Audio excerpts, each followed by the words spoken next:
Which is the coldest place on Earth? The Earth is diverse in many ways: language, culture, food, and even climate. The majority of the world's nations have distinct temperatures for a variety of scientific reasons. Primarily, the climate of a place depends on a variety of elements, including the quantity of sunshine it receives, its elevation above sea level, the form of the terrain, and how close it is to oceans. Another thing that determines how hot or cold a place might get is the changing seasons.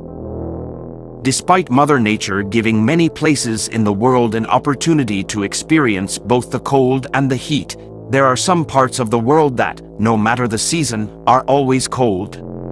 These places have some of the least number of people living there, and some are almost entirely uninhabited. What do you think the coldest place in the world is? Do you think you can survive there? Let's find out. Where is the coldest place on Earth? The coldest place in the world is the Eastern Antarctic Plateau, Antarctica. The Antarctic Plateau, sometimes called the Polar Plateau, is a large part of Eastern Antarctica. East Antarctica is called Greater Antarctica because it covers most of the continent. This part of the continent lies on the Indian Ocean and is separated from the west by mountains.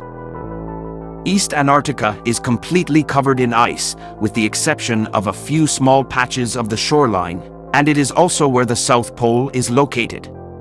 The East Antarctic Plateau has the coldest climate of any location on Earth due to its high elevation and proximity to the South Pole. The area can reach temperatures as low as -94 degrees Celsius, -137.2 degrees Fahrenheit.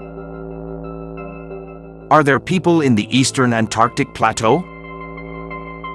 Antarctica is the only continent without an indigenous population. In other words, there are no native Antarcticans or people who can claim to be from there.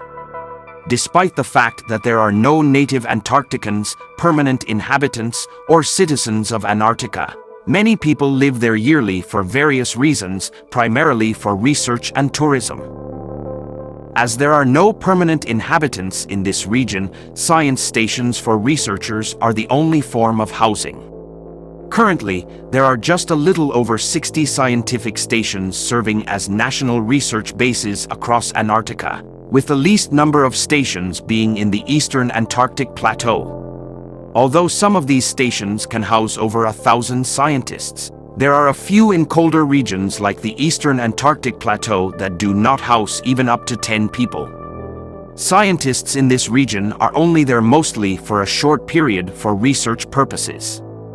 These scientists can spend anywhere between 5 and 6 months, and some of them even stay as long as 15 months. For tourists visiting Antarctica, many of them stay on expedition ships or go camping in areas where the activity is permitted. In the Eastern Antarctic Plateau, however, camping is not permitted. So, the only people who truly experience the region are scientists there for research purposes. Transport to and from scientific stations is also only feasible during the summer because the winter brings widespread sea ice, strong winds, and low visibility, all of which make transit extremely dangerous. Additionally, a lot of these stations are frequently far apart from one another, requiring scientists to travel great distances in hazardous conditions to meet up. Stations in areas like the Eastern Antarctic Plateau stay closed during the winter because it gets colder there than anywhere else, while some of the others stay open all year. Can you survive in the Eastern Antarctic Plateau? Generally, because of the weather conditions of the Eastern Antarctic Plateau, it is mainly uninhabitable. The primary reason for this is the sub-zero temperatures. Due to the harsh winter weather and difficulty traveling to and from research stations, few people stay on the Eastern Antarctic Plateau. For the people who stay behind during the winter, their stations are usually very self-sufficient, meaning they do not have to leave the station for any reason during the winter. Depending on the station's size, it might have dining halls, clinics, schools, and even greenhouses.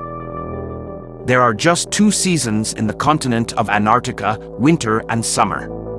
Winter in the Eastern Antarctic Plateau is worse than winter anywhere else in the world. When Antarctica faces the sun in the summer, there is constant light, and the sun doesn't set until the following winter. This is called the midnight sun or the Antarctic day.